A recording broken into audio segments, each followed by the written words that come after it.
Hello प्यारे बच्चों, I hope आपका पीएबीटी आज अच्छा गया होगा मोल का। एंड लेट्स सी उसका सॉल्यूशन। तो बेटा स्टार्ट करते हैं पहले क्वेश्चन से।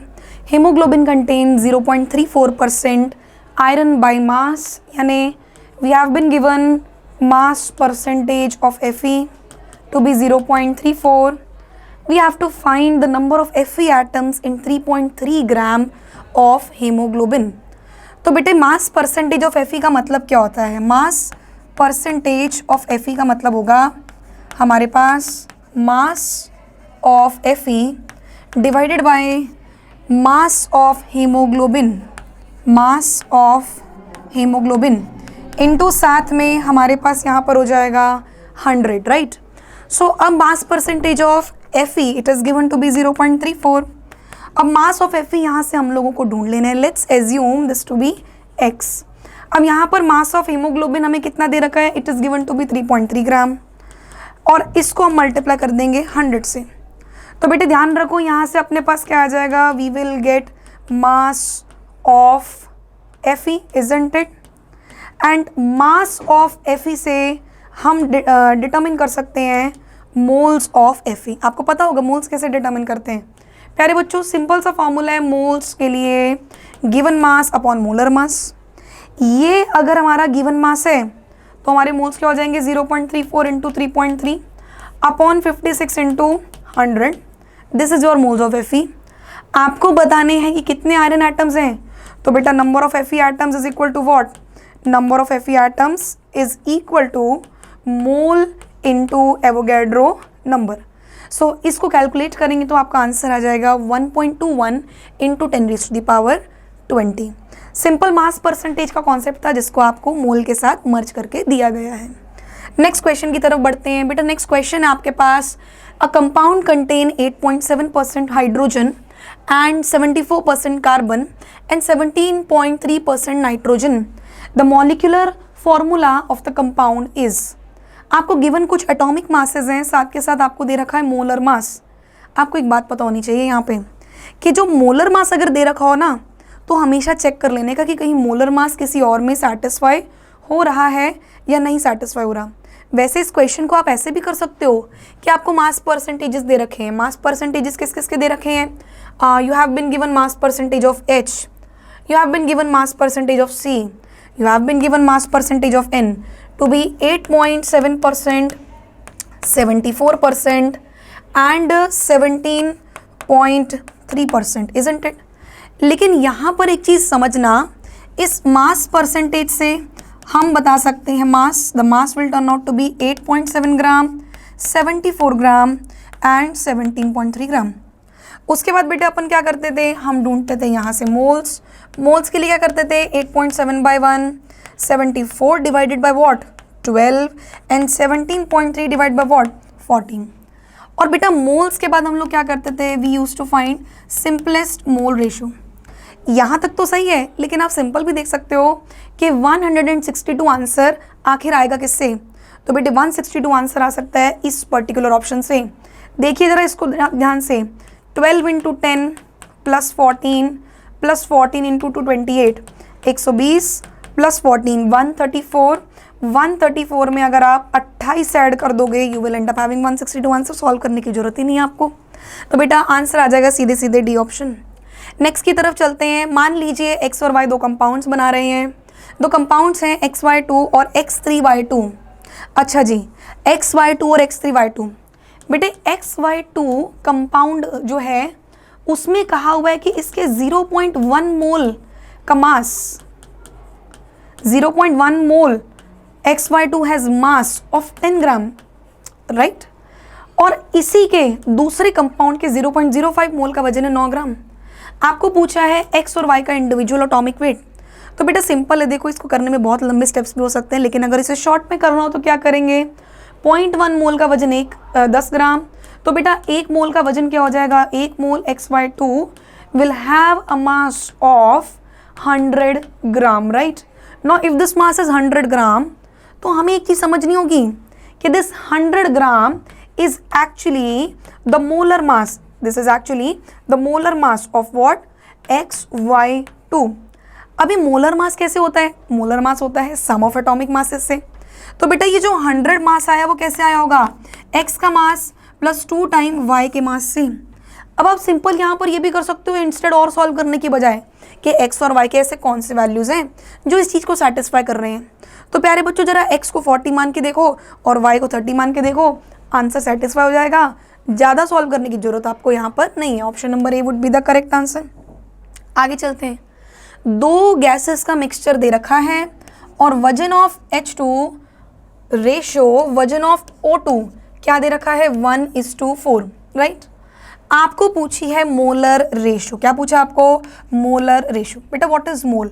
मोल is given weight upon molar mass, right, और given weight upon molar mass. What is given weight? अभी गिवन वेट तो पता नहीं है, लेकिन हमें इन दोनों को रेशो में क्या रखना है हमें वो जरूर पता है। तो बेटा इनकी जगह क्या लिख दोगे?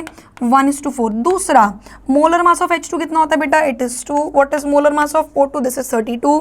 4 1 जा 4 8 जा, आंसर आ गया 1/2 रेशो 1/8, यानी 1:1/4, यानी कि 4:1। This is your molar ratio, यानी option number D would be the correct answer, right. उसके बाद बेटे नेक्स्ट क्वेश्चन की तरफ चलते हैं। आपको दे रखे हैं 6 × 10⁻20 molecules of urea in 100 ml of this solution.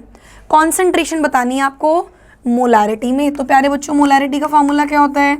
Molarity is moles of the solute upon volume of the solution, and the volume of solution is suppose to be in what? It is suppose to be in litres. अब बेटे मोल को ढूंढने के आपने बहुत से formula देखे होंगे। एक फॉर्मूला पढ़ा था आपने given mass upon molar mass, given number of particle upon number of Avogadro number, और given volume upon molar volume. लेकिन यहाँ पर पार्टिकल्स दे रखे हैं, यानी कि मोल्स को कैसे ढूंढ लो? पार्टिकल्स वाली फॉर्मूला से। तो बेटा मोल्स कैसे ढूंढ लेंगे? 6 × 10⁻20 आपको मॉलिक्यूल्स दे रखे हैं, इसको एवोगैड्रो नंबर से आप डिवाइड कर दीजिए, डिवाइड बाय कर दीजिए volume of solution which is given to be 0.1 litre. बेटा हमेशा याद रखना है वॉल्यूम ऑफ सोल्यूशन मोलैरिटी में आपको लीटर में लेना होगा, ठीक है। अब यहाँ पर ऊपर मोल्स देखेंगे तो 10⁻³ आंसर आएगा। नीचे दे रखा है 0.1 0.11, यानी कि 10⁻⁻1। इसको अगर थोड़ा सा सॉल्व करेंगे the answer will turn out to be 10⁻² molar, यानी option number D is the correct answer. आप देख रहे होंगे कितने सिंपल से क्वेश्चंस हैं, राइट। उसके बाद देखते बेटा डेंसिटी दे रखी है 2 molar aqueous solution of NaOH की, ठीक है। मोलैलिटी पूछी है, बड़ा इंटरेस्टिंग सवाल। इस क्वेश्चन को करने का तरीका क्या है समझो। बेटे आपको गिवन क्या है? You have been given 2 molar NaOH का solution. You have been given 2 molar NaOH solution. बेटे आपको पता होना चाहिए 2 मोलर का मतलब क्या होता है। 2 मोलर का मतलब होता है 2 मोल पर लीटर NaOH का सोल्यूशन। तो बेटा यहाँ से हम क्या इंटरप्रेट कर सकते हैं? यहाँ से हम एक चीज़ इंटरप्रेट कर सकते हैं कि 2 मोल NaOH है अपने पास, किसमें? इन 1 लीटर या फिर 1000 ml सॉल्यूशन में, राइट। अब हमें ढूंढना क्या है जरा उसको भी देख लेते हैं। हमें ढूंढना है मोलैलिटी। मोलैलिटी क्या होता है? This is moles of solute divided by क्या होता है? Mass of solvent, right. अब बेटा what is moles of solute? Moles of solute is given to be 2। Mass of solvent हमें नहीं पता, लेकिन यहाँ एक चीज़ आपको नोटिस करनी होगी कि mass of solvent is suppose to be in kg। अब बेटे अगर मास ऑफ सॉल्वेंट मुझे नहीं पता तो उसे मुझे ढूंढना पड़ेगा। अब उसको कैसे ढूंढेंगे?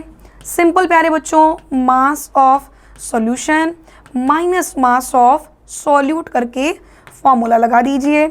अब मास ऑफ सोल्यूशन कैसे आएगा? अरे डेंसिटी नहीं दे रखी। डेंसिटी कितनी दे रखी है? 1.28 ग्राम पर ml, ये दे रखी डेंसिटी। अब आपको एक चीज़ समझनी है, रो होता है m/v, तो what is m then? m is rho into v। अभी डेंसिटी कितनी दे रखी है? 1.28 ग्राम पर ml। अभी वॉल्यूम भी आपको किस में रखना चाहिए? ml में, ताकि यूनिट्स का कोई चक्कर ना हो। तो अब अगर यहाँ पर आप 1.28 ग्राम पर ml की डेंसिटी को वॉल्यूम यानी 1000 ml से मल्टीप्लाई करें, माइनस कर दें उसमें से मास ऑफ द सोल्यूट। बेटे मास ऑफ सोल्यूट क्या है? मास ऑफ सोल्यूट यानी कि सोल्यूट कितना है? अभी सोल्यूट देखिए कौन था? NaOH, और कितना मोल था, it is given to be 2 mole. तो यहाँ पर 1 मोल NaOH यानी 40 ग्राम, 2 मोल मतलब 80 ग्राम, इसको माइनस कर देना है। इसको सॉल्व करिएगा तो आंसर आएगा 1280 माइनस 80 यानी 1200 ग्राम। अब बेटा यहाँ पर 1200 ग्राम आंसर आ गया यानी 1.2 kg आंसर आ गया, लेकिन इसका क्या करें? अरे बेटा इसको वापस से पुट कर दो, क्या आंसर आ जाएगा 2/1.2। This is the correct answer. समझ आया बात कि नहीं? आई होप आपको ये वाला क्वेश्चन समझ आया होगा। इसमें वैल्यू पुट करोगे तो 2/1.2 the answer will turn out to be 1.67। Next question देखते हैं, सबसे ज़्यादा मैक्सिमम एटम्स किस में होंगे?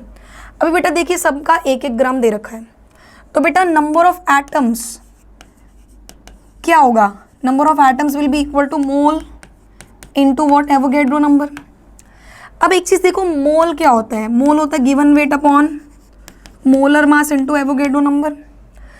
एवोगैड्रो नंबर तो सब में फिक्स है, गिवन वेट भी सबका क्या ले रखा है हमने 1 ग्राम। अब आपको एक चीज़ समझनी होगी कि नंबर ऑफ एटम्स का सारा value will depend upon the molar mass. जिसका मोलर मास कम होगा उसके एटम्स क्या होंगे? ज़्यादा होंगे। तो यहाँ देखिए लिथियम का एटॉमिक वेट सबसे कम होता है, तो यानी जिसका मोलर मास कम उसके नंबर ऑफ एटम्स ज़्यादा। 32 का A option will be the correct answer. आगे बढ़ते हैं। एक हाइड्रोकार्बन है जिसमें 85.7% कार्बन है। क्या दे रखा है बेटा? 85.7% carbon. 42 mg of the compound contains 3.01 into 10 की पावर 20 molecules। आपको बताना होगा molecular formula of the compound. तो प्यारे बच्चों यहाँ पर हमें क्या दे रखा है? We have been given 42 mg of the compound मतलब 3.01 into 10 की पावर 20 मॉलिक्यूल्स। अभी बेटा वापस से थोड़ा सा सवाल को कॉम्प्लिकेट करने का कोशिश किया गया है, बट ये कोशिश वापस से आप देखिएगा नाकामयाब हो जाएगी। कैसे बेटा? 3.01 इंटू 10 की पावर 20 मॉलिक्यूल्स का वजन आपको कितना दे रखा है? 42 mg यानी 42 इंटू 10 की पावर -3 ग्राम। आपको बताना मॉलिक्यूलर फॉर्मूला। मॉलिक्यूलर फॉर्मूला के लिए क्या चाहिए? Molecular mass, right? आपको अगर मॉलिक्यूलर मास पता चल गया है, आपको फॉर्मूला भी पता चल गया। अब बेटे इतने मॉलिक्यूल्स का इतना वजन है, तो फिर 6.01 इंटू 10 की पावर 23 मॉलिक्यूल्स का वजन क्या होगा? तो हम क्या करेंगे बेटा? इस फिगर को हम मल्टीप्लाई कर देंगे 2 से। समझ आ रही बात कि नहीं? बेटा यहाँ से आ जाने के लिए क्या किया? 2 से मल्टीप्लाई किया और 10 की पावर 3 से मल्टीप्लाई किया। मल्टीप्लाई करोगे तो ये दोनों चीज़ें कैंसिल, आपके पास आंसर आ गया 84 ग्राम। अब बेटा आप सोच रहे होंगे कि मैम आपने 1 मोल पार्टिकल्स का वजन क्यों निकाला? बिकॉज बेटा यही तो क्या होता है? कंपाउंड का मोलर मास होता है, right? Now this molar mass आपको बस ये चेक कर लेना किस में सेटिस्फाई हो रहा है। तो देख लो बच्चा, ये मोलर मास सिर्फ सेटिस्फाई होगा बी ऑप्शन में। तो आप देख रहे हो एक एक दो दो लाइन में, मुझे तो चलो फिर 30 सेकंड लग रहे हैं, आपको तो 15 सेकंड लगेंगे।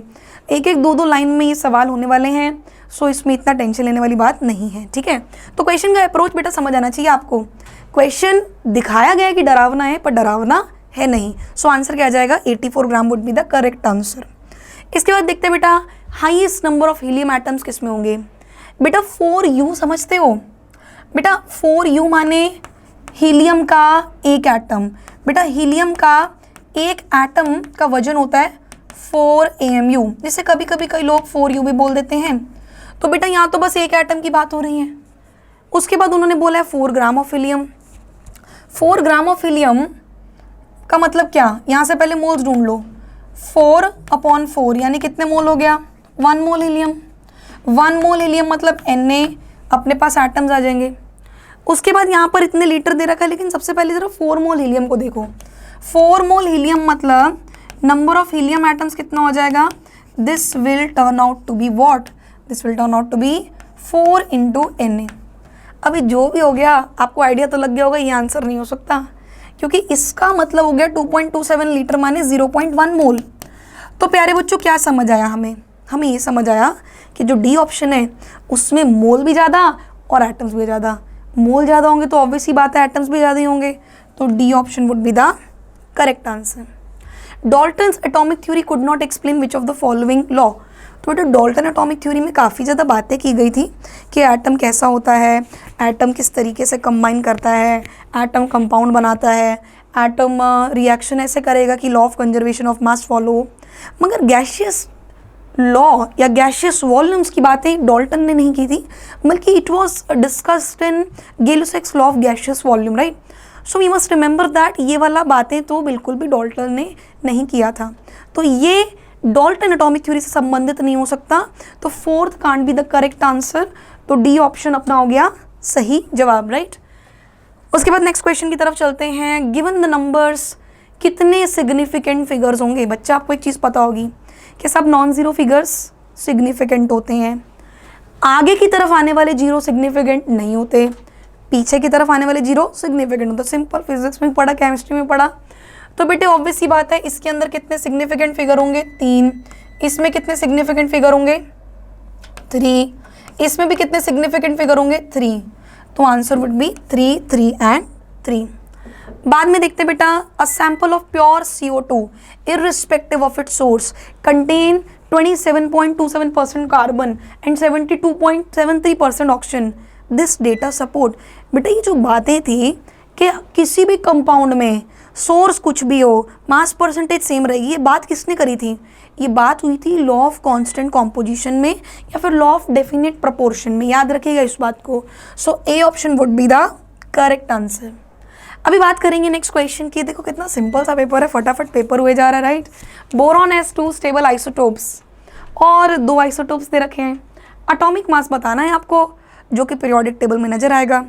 तो बेटे आपको एक बात पता होगी, जब आइसोटोप्स आ जाते हैं तो हमारे पास एटॉमिक मास एवरेज रिपोर्ट करी जाती है।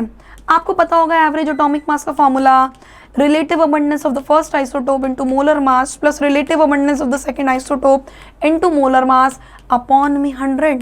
सो बेटा फर्स्ट आइसोटोप का मास कितना है 10, परसेंटेज अबंडेंस 19, दूसरे का मास है 11, परसेंटेज अबंडेंस 81 अपॉन 100 इसको करिएगा तो आंसर आपका आ जाएगा 10.8। अभी आप सोच रहे होगे कि मैम 10.8 अचानक से आंसर कैसे ले आई। तो आपको एक चीज़ बता रही हूँ कि जो हैवियर आइसोटोप है उसकी परसेंटेज ज़्यादा, राइट। तो अगर उसकी परसेंटेज ज़्यादा है इट मीन्स आंसर उसके करीब ज़्यादा लाई करेगा। समझ आ रहा है कि नहीं। हल्का वाला आइसोटोप का परसेंटेज भी कम है, यानी जो एवरेज आंसर आएगा वो 10 के पास तो नहीं आएगा, वो किसके पास आएगा 11 के पास। तो 10 तो आंसर हो नहीं सकता, 10.2 भी आंसर हो नहीं सकता, और एवरेज किसकी 10 और 11 की, तो आंसर 11 के बियॉन्ड भी नहीं जा सकता, यानी कि सी भी करेक्ट आंसर नहीं, 10.8 इज द करेक्ट आंसर। इसको तो इनफैक्ट याद कर लो, आगे आपको बहुत ज़्यादा ही काम आएगा। अगले सवाल की तरफ चलते हैं। The weight of a molecule.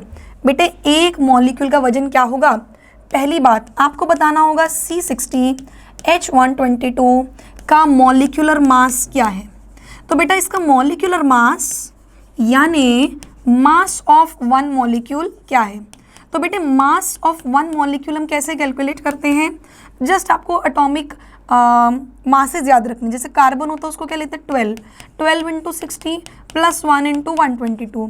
तो प्यारे बच्चों 12 इंटू 60 यानी 720 प्लस 7 में आ गया 122, 2 4 8 842 आ गया मॉलिक्यूलर मास। लेकिन बेटे वो पूछ रहा है एक्चुअल वेट बताओ। अब ये एक्चुअल वेट बताने के लिए क्या करने का अपन को, हमें सिर्फ 842 को AMU की वैल्यू से मल्टीप्लाई कर देना। What is the value of AMU, this is 1.6 into 10 की पावर क्या आ जाएगा -27 kg। इनफैक्ट हमें ग्राम से पूछा तो -24 ग्राम से मल्टीप्लाई कर देंगे अपन। अब एक चीज़ समझो ज़रा, ये 16 है राइट, 116 और वो है 8 वाला फिगर, तो 16 और 8 वाला फिगर तो 140 के आसपास आना चाहिए अगर आपको 16 का टेबल याद है तो इसका मतलब इन सब में से सबसे अप्रोप्रिएट ऑप्शन कौन सी है, A option is the correct answer. Sometime हमें लगता है कि हमें सारा कैलकुलेट करने की ज़रूरत है, पर सारा कैलकुलेट करने की ज़रूरत होती नहीं है राइट। अगले सवाल की तरफ चलते हैं। Number of oxygen atoms in 4.4 gram of CO2 is. मैं बच्चों से कहती हूँ कुछ भी करो, पहले मोल ढूंढ लो, बाद में बाकी बातें देखेंगे। तो बेटे सबसे पहले ढूंढ लो मोल ऑफ CO2। बेटा मोल ऑफ CO2 कितना आ जाएगा, given weight upon molar mass, तो आ जाएगा आपके पास 0.1 mole right. Now you have to find number of oxygen atoms. अब बेटा नंबर ऑफ ऑक्सीजन एटम्स के लिए आपको number of moles of O पता होना चाहिए। अभी बेटा एक CO2 में 2 ऑक्सीजन के मोल होते हैं, तो इसमें कितने मोल होंगे, 0.2 मोल हो जाएंगे। समझ आ रही बात कि नहीं, बेटे एक CO2 में 2 ऑक्सीजन होता है ना, तो CO2 के जितने मोल होंगे उसका डबल कर देंगे तो अपने पास ऑक्सीजन का मोल आ जाएगा। लेकिन तुमको ऑक्सीजन का मोल नहीं बताना, तुमको बताना है नंबर ऑफ ऑक्सीजन एटम। बेटा बड़ा फर्क होता है दोनों में, बच्चे कंफ्यूज हो जाते हैं, 12th में पहुंच जाते हैं इसी चीज़ में कंफ्यूज होते रहते हैं कि मैम मोल बताना था कि नंबर ऑफ एटम्स बताना था। तो बेटा केयरफुली रीड करो, मोल नहीं पूछा यहाँ पूछा है नंबर ऑफ एटम्स। तो नंबर ऑफ ऑक्सीजन एटम्स कितना आ जाएगा यहाँ पर, it will be just what, mole into mole लो, इससे मल्टीप्लाई कर देंगे अपन एवोगैड्रो नंबर की वैल्यू से। व्हाट इज एवोगैड्रो नंबर, 6 × 10 की पावर 23। इसको मल्टीप्लाई करिएगा तो 1.2 × 10 की पावर 23। ऑप्शन आपका कितना आ जाएगा, अच्छा ठीक है उसको एक्सप्रेस कर रखा तो ऑब्वियस सी बात है A option will be the correct answer.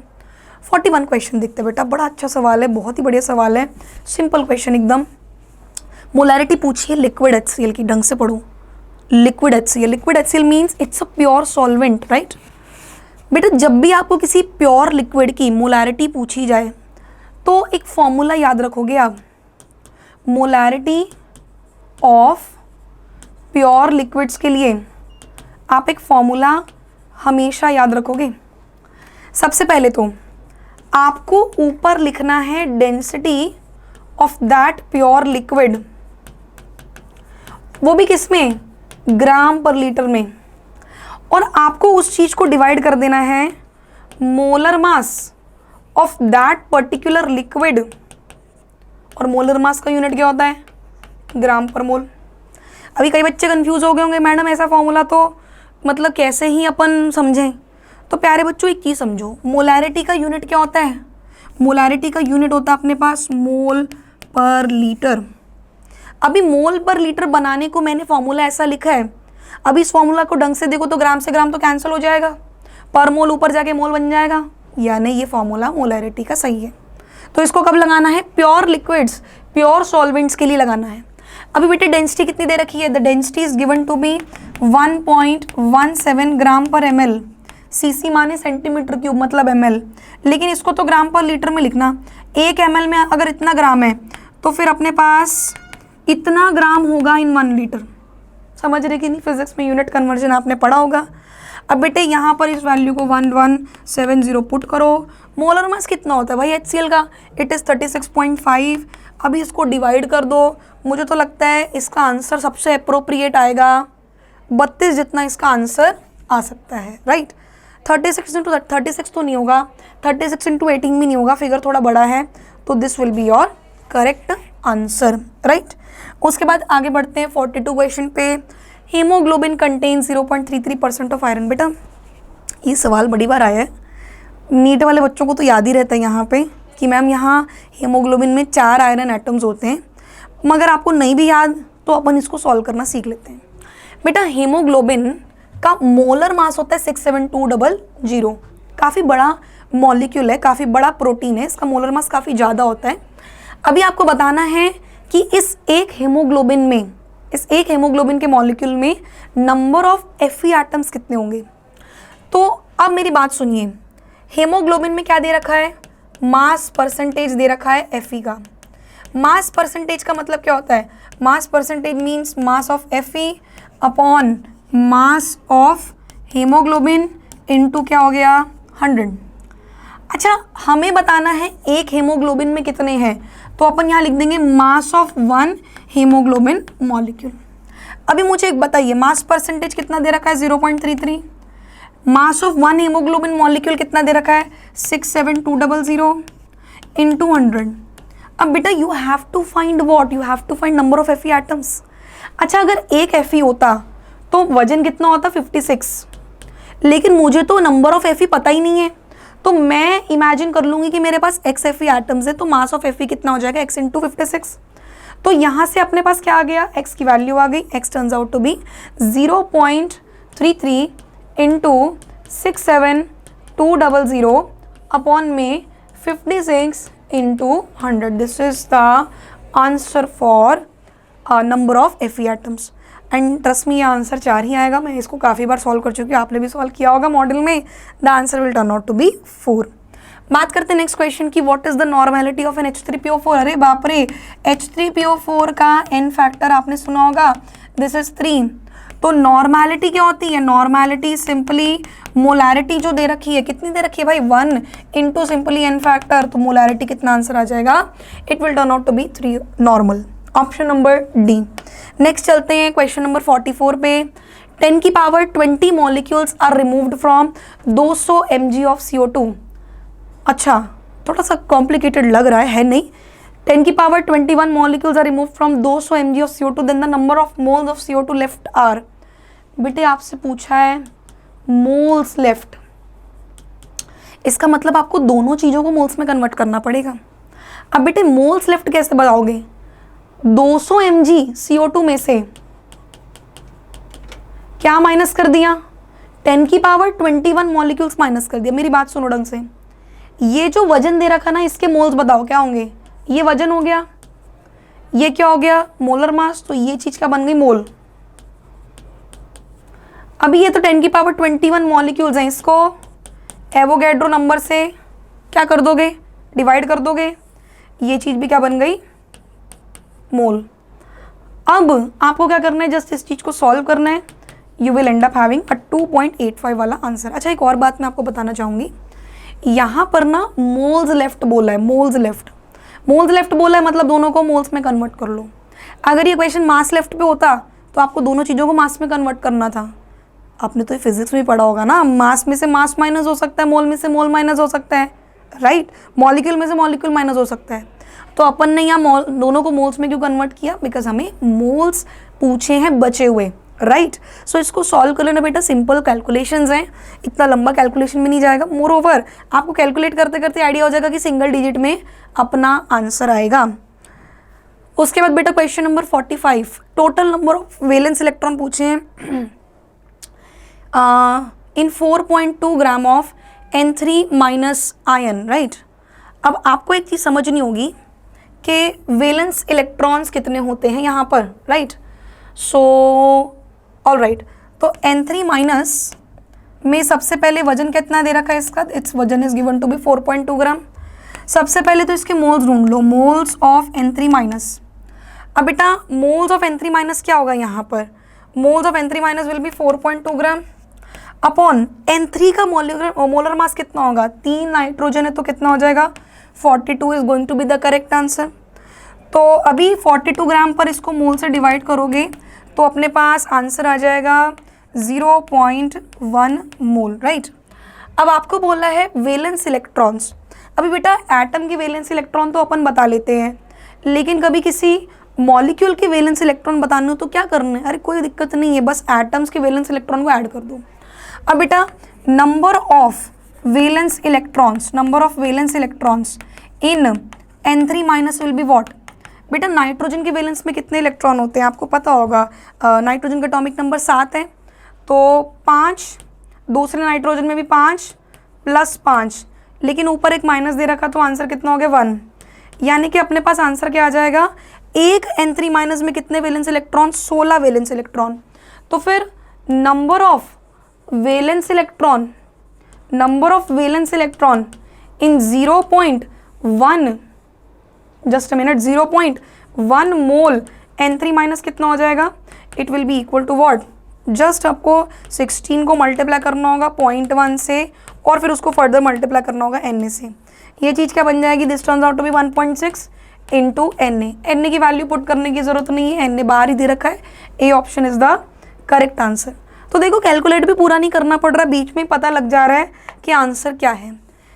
Okay, तो अपन के पास आ गया अभी इंटीजर के सवाल, लास्ट 5 सवाल हैं अपने पास। तो बेटा रिएक्शन दे रखी है x plus y plus 3z give rise to, arrow थोड़ा अजीब है, एरो को दिल पे नहीं लेना बिल्कुल भी, अभी हमने इक्विलिब्रियम नहीं पढ़ा, इस एरो से मतलब नहीं। अभी मेरी बात सुनो, हमें बोला है इसका 1 मोल, सबके मोल्स दे रखे हैं।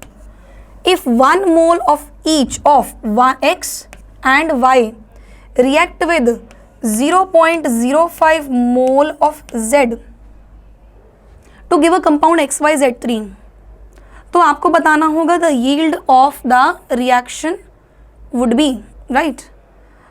All right, XYZ3 is, तो बेटा यहाँ पर 1-1 मोल दोनों का दे रखा है। अब आपको एक चीज़ पता होगी, लिमिटिंग रिएजेंट वाला कॉन्सेप्ट, तो लिमिटिंग रिएजेंट वाले कॉन्सेप्ट के अंदर हमें एक चीज़ पता होती है कि यहाँ लिमिटिंग रिएजेंट ढूंढना पड़ता है। अब एक चीज़ सोचिए, अगर ये 1 मोल है, ये 1 मोल है, तो ये कितना होना चाहिए था? It should have been 0.05, it should have been 0.3 moles, लेकिन ये कितना दे रखा है आपको? This is given to be 0.05 moles, यानी कि ये उम्मीद से क्या दे रखा है? कम दे रखा है। अगर ये उम्मीद से कम दे रखा है तो ऑब्वियस सी बात है this is your limiting reagent, this is your what? Limiting reagent. अब बेटे लिमिटिंग रिएजेंट ही डिसाइड करता है कि प्रोडक्ट आपके पास कितना बनेगा। अब बेटा इसके 3 मोल्स दे रखे हैं। अच्छा, अगर इसके 3 मोल्स दे रखे हैं तो 3 मोल Z gives you what? It gives you 1 mole XYZ3। तो फिर 1 मोल Z will give you what? 1 mole of Z will give you what? 1/3 mole XYZ3। अब यहाँ पर 1 मोल Z मतलब क्या? 1 मोल Z से ये, लेकिन हमें रियलिटी में कितना दे रखा है? 0.05 मोल Z। तो इससे आंसर क्या आ जाएगा? 0.05/3 मोल ऑफ XYZ3। आपको बेटा क्या पूछा हुआ है? आपको पूछा हुआ है the percentage yield of not the percentage yield, just yield of XYZ3। तो आपको बस इसका मोल पता चल गया। अब आपको इसका वजन बताना है ग्राम्स में। तो बेटा मास ऑफ XYZ3 कैसे ढूंढिएगा? सिंपल सी बात है बच्चा, इसका मोलर मास ढूंढ लो। x कितना दे रखा है? This is given to be 10, y कितना है? 20, 30 × 3 यानी कितना आ गया? 90, 90 30 यानी कितना आ गया? 120। तो आपके पास मास कितना आ गया? 120 × 0.05/3। अगर इससे आप थोड़ा मल्टीप्लाई डिवाइड करोगे, 3 40 सा 4 5 सा होता है मेरे ख्याल से। हाँ देखो 2 आंसर आ जाएगा, सिंपल सी बात है, 2 इज द करेक्ट आंसर। ठीक है बच्चा, चलो उसके बाद बढ़ते हैं आगे। 56 litre of nitrogen, 56 litre of nitrogen is mixed with what? Excess of hydrogen. ये एक्सेस में है बेटा। अगर एक चीज एक्सेस में है इसका मतलब दूसरी चीज क्या हो गई अपने पास? This is your limiting reagent. What it is? This is your limiting reagent. Now हमें पता लगा कि यहाँ पर रिएक्शन हुआ और अमोनिया बना, और अमोनिया कितना बना? जस्ट बना अपने पास 20 लीटर। अभी एक चीज समझो कि हमें रिएक्शन को बैलेंस करना आना चाहिए, specially when it is the question of stoichiometry. अब बेटा यहाँ पर 56 लीटर दे रखा है और बना कितना है? 20 लीटर। अभी एक चीज समझो, अगर ये असली में पूरा का पूरा यूज हुआ होता तो यहाँ पर 56 × 2 क्या बनना चाहिए था? टेक्निकली क्या बनना चाहिए था? 56 × 2 यानी कि 112 लीटर अमोनिया बनना चाहिए था। लेकिन यहाँ क्या हुआ है? सिर्फ 20 लीटर अमोनिया बना है। इसका मतलब समझ रहे हो? इसका मतलब कि 56 में से सिर्फ 10 ही इस्तेमाल हुआ है। अगर 56 में से 10 इस्तेमाल हुआ है यानी बचा हुआ N2 कितना होगा? लगभग 46 लीटर। अच्छा सवाल था, बढ़िया क्वेश्चन था। हो सकता है अचानक से कभी कभी क्लिक ना करे, लेकिन है सिंपल अगर आप इसको थोड़ा टाइम दो। अगर ये पूरा इस्तेमाल हुआ होता तो अगर ये 1 है तो ये 2, यानी कितना बनना चाहिए था? 112 लीटर। परंतु सवाल कह रहा है कि ये 20 लीटर है। ये 20 लीटर है, ये इस बात का सबूत है कि N2 पूरा इस्तेमाल नहीं हुआ। अगर N2 पूरा इस्तेमाल नहीं हुआ तो N2 कितना इस्तेमाल हुआ ये कैसे पता चलेगा? बेटे जब ये 2 होता है तो ये 1 इस्तेमाल होता है। अगर ये 20 बना है यानी ये 10 इस्तेमाल हुआ है। 10 इस्तेमाल हुआ है यानी कि volume of N2 left would be equal to just 46 litre. Right बच्चा? चलो अगले, चलिए बेटा बढ़ते हैं नेक्स्ट क्वेश्चन की तरफ। Question number 48। Fe3O4 आपको दे रखा है। Fe3O4 का रिएक्शन करवाया अपन ने CO से और बना अपने पास Fe और साथ में दे रखा है CO2। राइट? तो आपको एक चीज़ समझनी है कि आपको 4.64 kg दे रखा है अपने पास Fe3O4 यानी कि इतना ग्राम, और CO का वजन दे रखा है आपको 2520 ग्राम्स। अच्छा बेटा एक चीज़ मैं आपको बोलना चाहूँगी, ये कुछ मोलर मासेस हैं जो हमेशा थोड़ा सा कन्वीनियंटली याद रखने चाहिए। याद रहें तो समय थोड़ा बच जाता है। और CO का तो आपको पता ही होगा 28 ग्राम पर मोल। नेक्स्ट आपको क्या करना है, यहाँ दोनों के मोल्स ढूंढ लेने हैं। 4640/232 करिएगा तो यहाँ आ जाएगा आंसर आपके पास 20 मोल। इसके मोल ढूंढोगे तो 2520/28 करो तो अपने पास आंसर आ जाएगा मेरे ख्याल से 28 9 पे चला जाएगा, 90 मोल जितना हमारे पास आंसर आ जाएगा। अब हमें एक चीज़ का ध्यान रखना है कि लिमिटिंग रिएजेंट कौन है। जब भी दो चीज़ों का डेटा दे रखा हो, वन शुड बी केयरफुल कि लिमिटिंग रिएजेंट का चक्कर हो सकता है। अभी जब ये 1 है तो ये 4 चाहिए, तो 20 है तो कितना लगेगा, 80 लगेगा। अगर 80 लगेगा तो इसका मतलब ये तो 90 है, यानी ये तो उम्मीद से ज़्यादा हो गया। जो उम्मीद से ज़्यादा होता है उसको क्या बोलते हैं, एक्सेस रिएजेंट। और ये मेरा क्या हो गया, लिमिटिंग रिएजेंट। अब आपको एक बात तो पता होगी, जो लिमिटिंग रिएजेंट होता है वो हमेशा डिसाइड करेगा कौन कितना बनेगा। तो limiting reagent is going to decide. अभी बेटा लिमिटिंग रिएजेंट जब 1 होता है तो ये कितना मोल बनता है, 3। अगर ये 20 है तो ये फिर कितना मोल बनेगा, it is going to be 60 mole. अब इसके 60 मोल का वजन देख लो, 60 इंटू 56, तो 6 6 36, 3 ऊपर, 3360 gram is going to be the correct answer. Answer gram में ही पूछा, केजी में नहीं पूछा। ये हो गया अपना करेक्ट आंसर। आगे बढ़ते हैं नेक्स्ट क्वेश्चन की तरफ।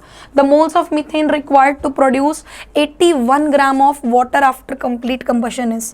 तो बेटा वापस से कंबशन की बात कर दी, CH4 plus 2O2 give rise to CO2 plus अपने पास हो गया इधर 2H2O। आपको दे रखा है लगभग 81 ग्राम ऑफ वाटर। तो बेटा एक ही हिंट दिया, 81 ग्राम ऑफ वाटर। अब बेटा 81 के जरा मोल्स ढूंढ लो फटाफट मोलर मास से डिवाइड करके, और इसका आंसर आ जाएगा 4.5 मोल जितना।